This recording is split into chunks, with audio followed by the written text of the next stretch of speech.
Everyone, I say good evening. फिर से बोल रहा हूँ गुड इवनिंग बच्चों. Let me introduce myself first. My name is Prakash Oja. I did my BTech and Master from IIT. I'm also ex-scientist ISRO. और आज के seminar का और इस करियर काउंसलिंग के सम्मेलन का होस्ट हूं मैं आपका. और लास्ट 6 इयर्स से मैं मेंटर सेड्यूसर में एज ए फिजिक्स फैकल्टी काम कर रहा हूं. बच्चों, मैंने जैसा आपको बताया और इतनी गर्मी में आप यहां आए हैं उसके लिए मैं आपका आभार व्यक्त करता हूं. बट जिस मेहनत से आप यहां आए हैं उसी मेहनत से आप अपने फोन को छोड़कर 45 मिनट मेरी बात को सुन लीजिए. आप जिस पर्पस से यहां आए हैं वो सोलो पर्पस आपका है कि आपके आने वाले फ्यूचर को आप कैसे देखते हैं. ये कोई पॉलिटिकल सेमिनार नहीं है. मैं पॉलिटिक्स की बात करने यहां नहीं बुलाया हूं, ना मैं कोई पॉलिटिकल लीडर हूं. मैं बहुत ही डेटा और एनालिटिक्स पे बात करने वाला एक पढ़ा लिखा इंसान हूं और हो सके आपका सीनियर भी हूं क्योंकि मैं भी बगल में भोजपुर से बिलोंग करता हूं. और मैं आपको गाइड करने की कोशिश करूंगा कि आने वाले समय में आपके साथ क्या क्या चीजें हो सकती हैं regarding your future in academics and nothing else. तो मेरी आपसे बस एक अनुरोध होगी कि आप थोड़ा ध्यान से मुझे सुने क्योंकि आपको बार बार ये मौके नहीं मिलेंगे इस तरह की बातों को सुनने के लिए. तो चलिए मैं इस सेमिनार का मुख्य मकसद और चीजें आगे मैं बढ़ाता हूं. आपके विजन को आप तक पहुंचाने के लिए था जिसके तले आज आप और मैं एक जगह पे एकत्रित हुए हैं उसका नाम है मेंटर सेड्यूसर. मिस्टर आनंद जायसवाल 1998 में उन्होंने बीटेक किया और उसके बाद दिल्ली और कोटा और हैदराबाद के प्रतिष्ठित संस्थानों जिसे आप नेशनल लेवल की कोचिंग कहते हैं उनमें सबसे बड़े फिजिक्स टीचर बने. एक पर लेट अभी भी नहीं हुआ है. तैयारी करो, बड़े सपने देखो, मेरी शुभकामनाएं तुम्हारे साथ हैं. और चलो अब सबसे इंपॉर्टेंट बात बता देते हैं कि सर इतना थोड़ा बोलने के बाद 4 लाख फीस बता दो कि हम ले ही ना पाए एडुकेशन में एडमिशन. नहीं यार, ऐसा नहीं करेंगे हम बिहार के लोग हैं, हमें पता है कि बिहार आर्थिक रूप से कमजोर राज्य है. जब आप आईआईटी की तैयारी करते हैं आपको 5 टीचर पढ़ाएंगे. एक मैथ पढ़ाएंगे, एक फिजिक्स पढ़ाएंगे, एक ऑर्गेनिक केमिस्ट्री, एक इनऑर्गेनिक और एक फिजिकल. एक बात बताइए, जहानाबाद में भी आप पढ़ते होंगे तो आपकी मिनिमम फीस एक टीचर की कितनी होगी? 600, 1000. आपको 5 टीचर पढ़ाएंगे और पता है आपको महीने का क्या फीस पड़ता है मेंटर में पढ़ने का? 3000 से भी कम. एक टीचर ना बेटा. हाँ, वो स्टैंडर्ड मिलेगा क्या? A person with well qualified degree has experience of teaching 12 years, वो आपको पढ़ा रहा है. इतनी कम फीस लगती है. मोटा मोटी मैं बात करूं तो 2 साल की पढ़ाई की मेंटर्स में जो फीस लगती है वो 70 से 75, 80 हजार के बीच में लगती है, जिसमें किताब से लेकर टेस्ट तक सब चीज हम उसी में देते हैं. आया ना? तो हर माता पिता अपने 12 साल और 10 साल और 13 साल के बच्चे को फोन दे दिया विद जियो का सिम अनलिमिटेड डेटा. उस 12 साल के बच्चे को पता ही नहीं था कि उसका यूज कैसे करना है और मिसयूज कैसे करना है. जैसे ड्रग्स होता है ना, उस बच्चे को ड्रग्स की तरह उस फोन की आदत लग गई है. वो 6 घंटा इंस्टाग्राम चलाता है, 10 घंटे यूट्यूब चलाता है. वो चाहता है पढ़ना लेकिन उसकी आदत ही नहीं छूट पा रही है. और ये किसी और की कहानी नहीं, तुम सब की कहानी है. तुम मानो या ना मानो, तुम्हें भी गिल्ट होता होगा. ये माता पिता से मैं बोल रहा हूं, आपको लग रहा है कि आपका बच्चा पढ़ रहा है लेकिन वो पढ़ नहीं पा रहा है. जैसे अफगानिस्तान को वो AK-47 ने खराब किया, इंडिया का यूथ जो है ये फोन आधा खराब कर चुका है. 30% जनसंख्या उन लोगों को देखकर इंस्टाग्राम पे प्रभावित है जो इस देश की संस्कृति और अलग चीजों को भी गलत तरीके से देख रहे हैं. पढ़ाई का वीडियो वायरल नहीं होता, मेरे वीडियो पे नहीं आएंगे 10 मिलियन क्योंकि मैं अच्छा क्वेश्चन करा दूंगा. समझ में आ रहा है ना? ये देश गलत रास्ते पे जा रहा है, अपने आप को दूर करो उससे. पढ़ो। आज भी पढ़ने वाले फोन से दूर रहते हैं, समझो मेरी बात को। देखो इसको, बढ़िया घर से आता है, सिर्फ एग्जाम्पल और कहानियों में सुने हो कि गरीब का बच्चा पढ़ता है, ना जी ना, अमीर का बच्चा भी पढ़ता है। जिसमें पढ़ने की ललक होती है वो सारे बच्चे पढ़ते हैं। देखो बाइक, कार, लैपटॉप, फोन सब कुछ है, लेकिन इसने किताब को दोस्त बनाया था। और जेईई एडवांस का रैंक 2 था जोन का। ताली बजाओ ऐसे बच्चों के लिए। लाइफ कैसे माता पिता होंगे, कितने खुश होंगे और कितना आदर्श परिवार होगा, कैसा घर का माहौल होगा। चारों ने 1 by 1 मेंटर से पढ़ के IIT निकाला। बड़े भाई बहन को देखकर छोटे वाले अच्छा करते हैं, सुना था, देख लेता हूं। DPS बोकारो, रामकृष्ण स्कूल, ज्ञान निकेतन, ये सारे स्कूल का मेंटर्स के साथ एजुकेशनल टाई अप है। यहां पे भी मेंटर्स अपनी सर्विस देता है और यहां के सारे टॉपर्स मेंटर्स के टीचर द्वारा पढ़ाए जाते हैं। अभी भी मौका है आपके पास। अब हम सेमिनार के अंतिम दौर में हैं।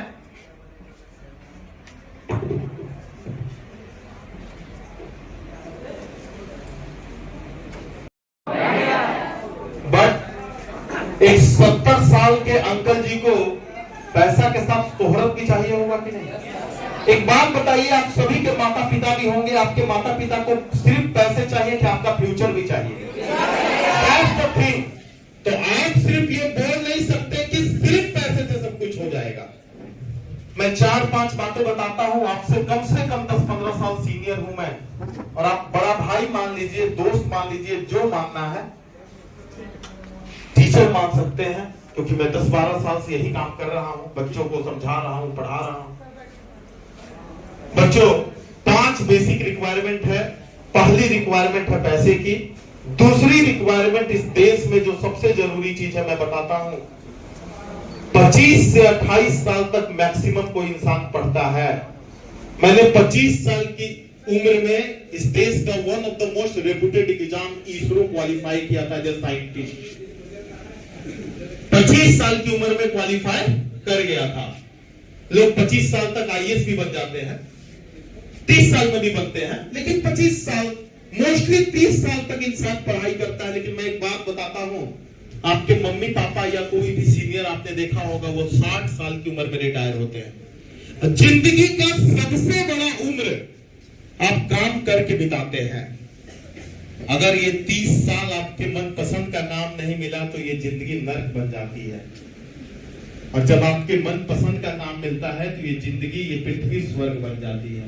पैसा चाहिए, और दूसरा चीज ऐसा काम चाहिए जिसमें मन लगे। अपॉर्चुनिटी चाहूं, मैं टीचर हूं इसलिए क्योंकि मुझे अपॉर्चुनिटी, मेरे पास वो अपॉर्चुनिटी थी, मेरे पास वो टैलेंट था, इससे शायद मैं टीचर बन पाया। अगर मुझे जिंदगी में अपॉर्चुनिटी नहीं मिलती तो क्या मैं पढ़ा पाता? शायद मैं वहां पे एडजस्टमेंट कर लेता। बिहारी तो हूं ही, एडजस्टमेंट करने में माहिर है हम। That's the thing, एडजस्टमेंट नहीं करना पड़ता अगर आपके पास अपॉर्चुनिटी। वैसे भी बुद्ध की धरती है बिहार, यहाँ ज्ञान को हमेशा सम्मान मिला है और गुरुवर को भी सम्मान मिला है। और कहीं भी पढ़ाने जो इज्जत और सम्मान बिहार में मिल सकता है वो कोई और धरती ये सच्चाई है, ये मैं एक्सेप्ट करता हूँ। और जो टैलेंट बिहार में वो कहीं नहीं है। अब मैं बात करता हूँ आगे की बच्चों, अभी 10th का रिजल्ट आया होगा सबका, जिनका भी अच्छा आया होगा, आई होप आप सभी को घर में बधाइयां मिली होंगी, रिश्तेदार के फोन आए होंगे। हमने भी 13 साल में अच्छा काम किया है, हमें भी बधाइयां मिली है। तो हमें बधाइयां कैसे मिलती हैं? हमें बधाइयां मिलती हैं अवार्ड्स के रूप में। चाहे वो दैनिक जागरण का ग्रुप हो, चाहे भास्कर ग्रुप हो, चाहे हिंदुस्तान टाइम्स हो, सबने मेंटर एजुकेशन के कार्यक्रम को और काम को, सुनो लाइट वाले भैया, देखिए प्रोजेक्टर आप दिला रहे हैं।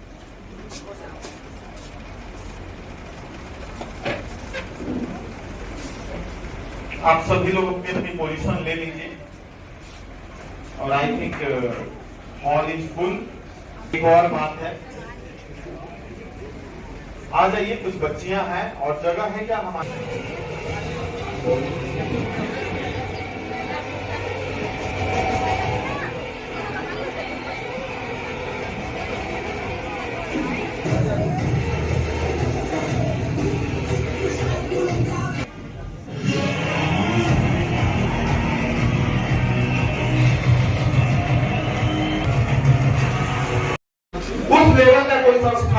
है जो कोटा को टक्कर दे सके, क्योंकि एक चीज सबसे बड़ी प्रॉब्लम थी कि जब भी बच्चे यहां से ही कोटा जाते थे, एक तो कोटा की फीस जो थी, कोटा मैं एकेडमिक फीस की बात नहीं कर रहा, मैं रहने खाने की बात कर रहा हूं। जो जहानाबाद और पटना में रहने खाने का खर्च होगा और जो कोटा में रहने खाने का खर्च होगा, उसमें 3 टाइम्स का अंतर है। अगर यहाँ 5,000 है तो वहां 15,000 रखते हैं बच्चों को। तो उन्होंने सोचा एक विजन के साथ कि क्यों नहीं पटना में एक ऐसे कोचिंग की शुरुआत की जाए जहां पे बिहार के बच्चों का कुछ हो सके। इसी विजन के साथ 2011 में एक बिहारी के द्वारा बिहार के लोगों के लिए और बिहार में ही पटना में एक कोचिंग की स्थापना होती है जिसका नाम है मेंटर सेड्यूसर। आप नाम पहले भी जानते हैं, बहुत से लोग जानते भी होंगे, उनके सीनियर पढ़े होंगे, रिजल्ट निकाले होंगे। इसके बाद शब्द मुट्ठी भर बच्चों से कारवां स्टार्ट हुआ और आज 13 साल ताबड़तोड़ बीते हैं। 13 साल ताबड़तोड़ बीते हैं मेंटर्स के। ग्लोरियस ईयर, ऐसे नहीं ग्लोरियस होता है, रिजल्ट देने पड़ते हैं। चंद मुट्ठी भर बच्चों से शुरुआत हुई थी। पहली बार पूरे बिहार के किसी एक संस्थान के, पूरे बिहार के किसी एक संस्थान के 140 बच्चे आईआईटी में पहुंचे थे। एक बैच से नाम हुआ, शोहरत बढ़ी, बहुत बच्चों का कारवां जुड़ा। और मैं आपको जैसा कि पहले भी बता चुका हूं कि मैं कोई पॉलिटिकल लीडर नहीं हूं। मैं जो भी बातें आपको बोलूंगा उसके पीछे की मैं डेटा और एनालिटिक्स सामने रखूंगा, क्योंकि मुझे अप टू फैक्ट बात करना पसंद है और मैं बहुत होमवर्क करके ही कुछ बोलता हूं। तो आप ये देख सकते हैं, लोग मुंह जुबानी कुछ भी बोल सकते हैं, मैं डेटा के साथ आपके साथ बोलूंगा कि 2011 में हमारा पहला बैच आया और 2013 में पहला बैच का रिजल्ट आया, 2 साल पढ़ाई करने के बाद। और पहला बैच में 709 बच्चों ने जेईई मेंस क्वालिफाई किया था। ये चंद मुट्ठी भर बच्चे थे, 1800 बच्चे की मैं बात कर रहा हूं। 709 बच्चे, मतलब लगभग प्रत्येक दूसरा बच्चा क्वालिफाई था। इसके बाद मैं बात करूं 2024 में, तो 4128 बच्चों ने मेंटर से जेईई मेंस एग्जाम क्वालिफाई किया है। आगे मैं एग्जाम्स के बारे में आपको बताऊंगा। गूगल है आपके पास, कभी किसी दिन शाम में बैठे हुए एक टाइप करिएगा कि वर्ल्ड का हार्डेस्ट एग्जाम कौन सा है। 10th क्लास में कितने बच्चे हैं यहाँ? Please raise your hand. ये वो बच्चे हैं जो 10th में हैं। अभी 10th का रिजल्ट आया आपका? आई होप अच्छा आया होगा। 11th 12th में कितने बच्चे हैं? Please raise your hand. आप सभी आईआईटी से अवगत होंगे। मैं सिर्फ इंडिया की बात नहीं कर रहा हूं, वर्ल्ड में अगर हार्डेस्ट एग्जाम की